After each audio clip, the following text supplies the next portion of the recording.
Good morning, Joel. Morning, Tony. Thanks very much for inviting me to speak with you today.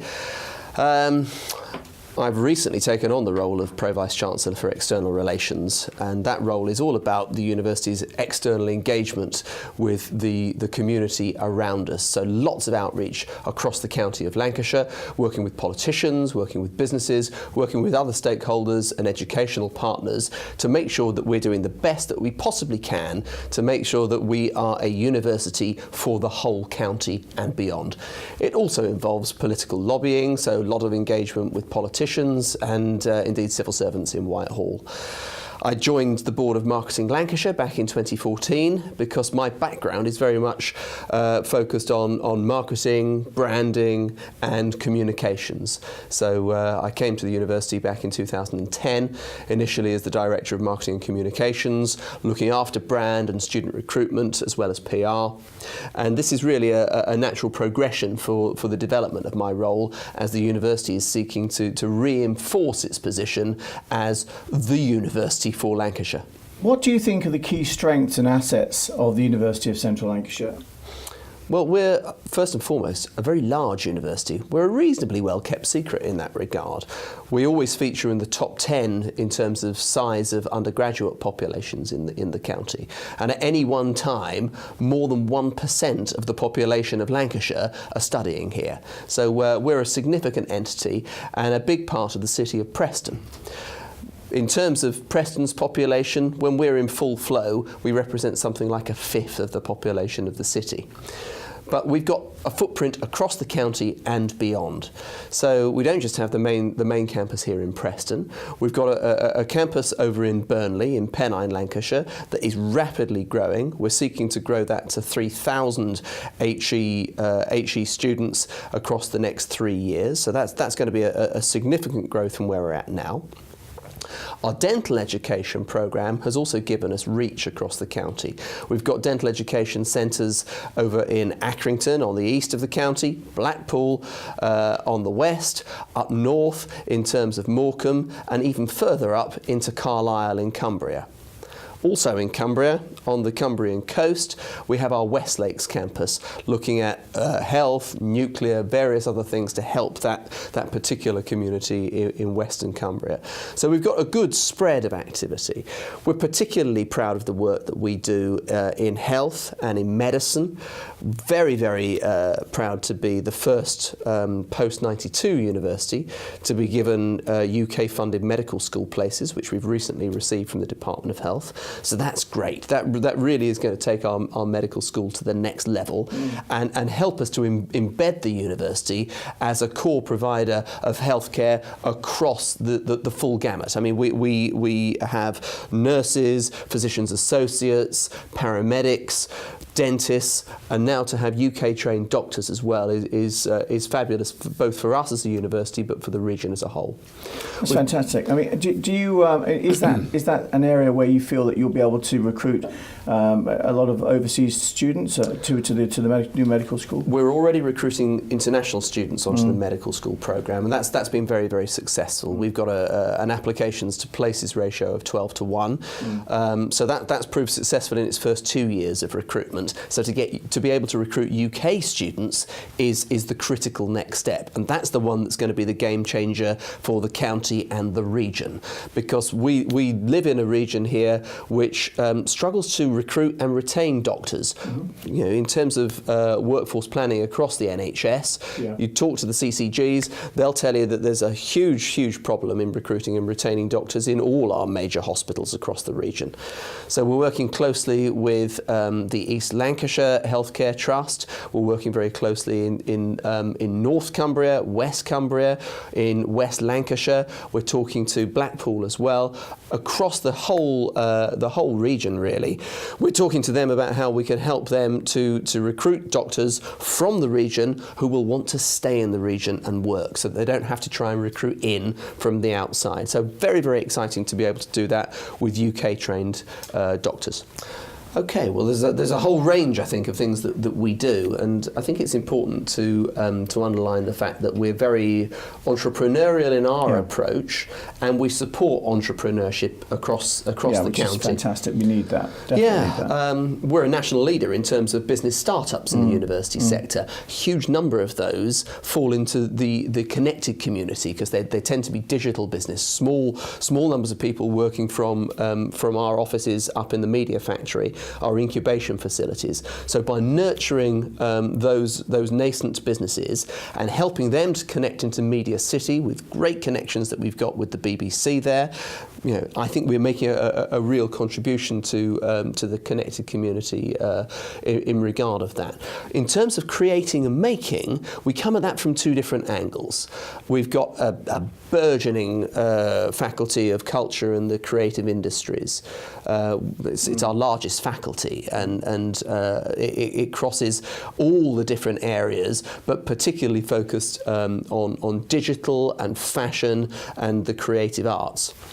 That crosses over into the other main thing that we're doing, which is development of engineering. Yeah, absolutely. So the main point of crossover that we're working on at the moment, the really, really interesting projects that we're blending between our engineering and our creative schools, are in the area of how digital and manufacturing can get together to support drone technology, and we've got lots of great initiatives going on in that space.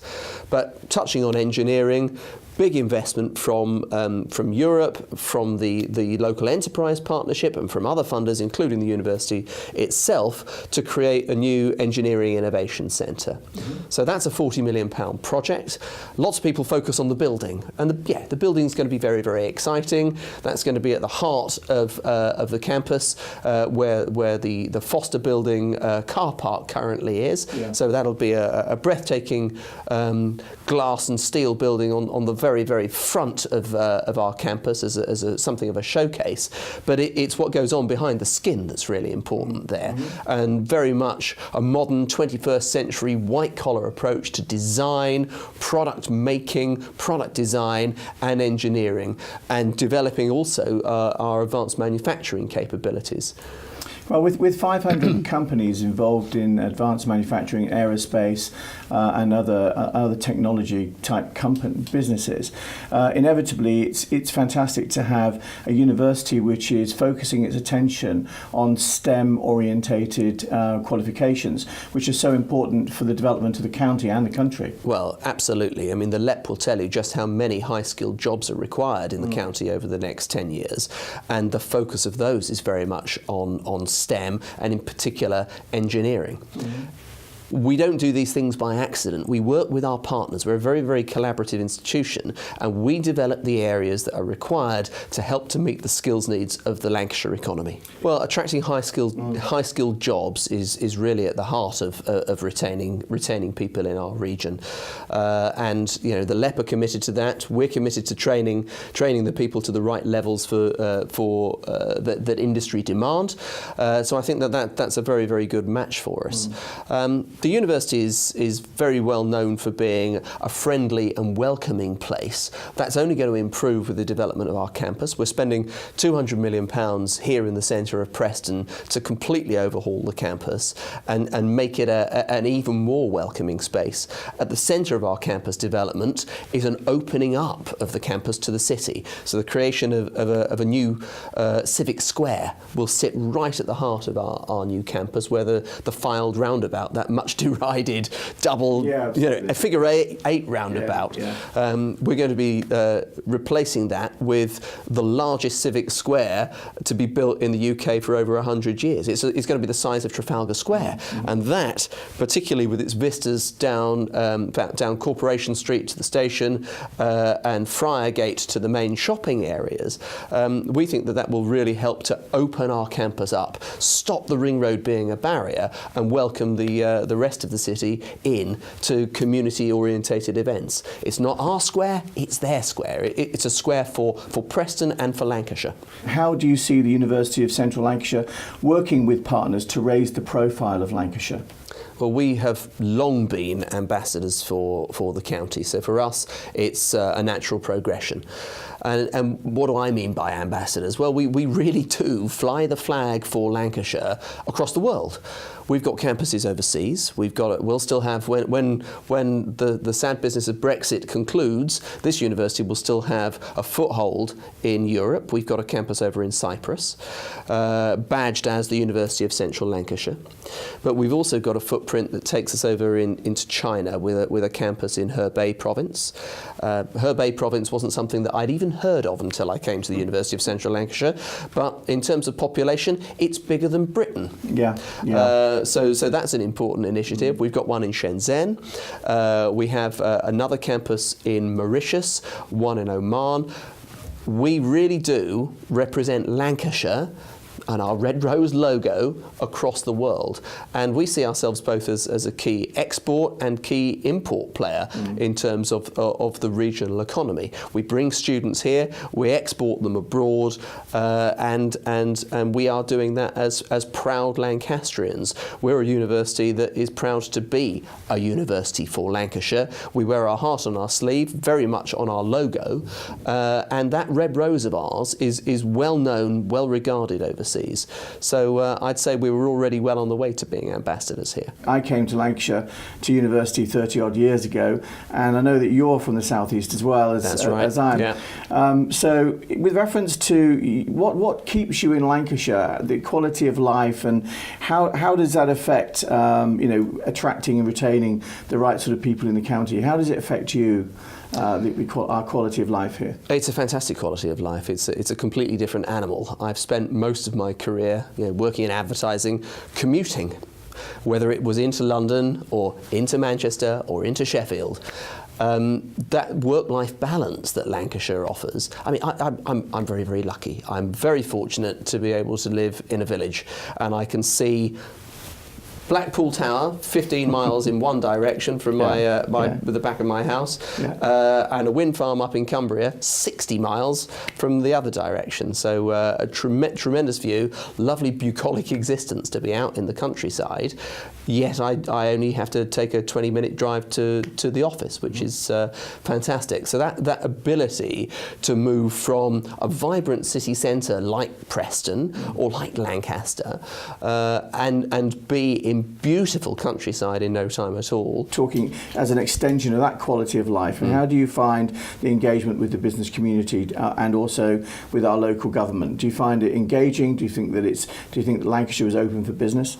I certainly think it's open for business, and I think it's highly engaging.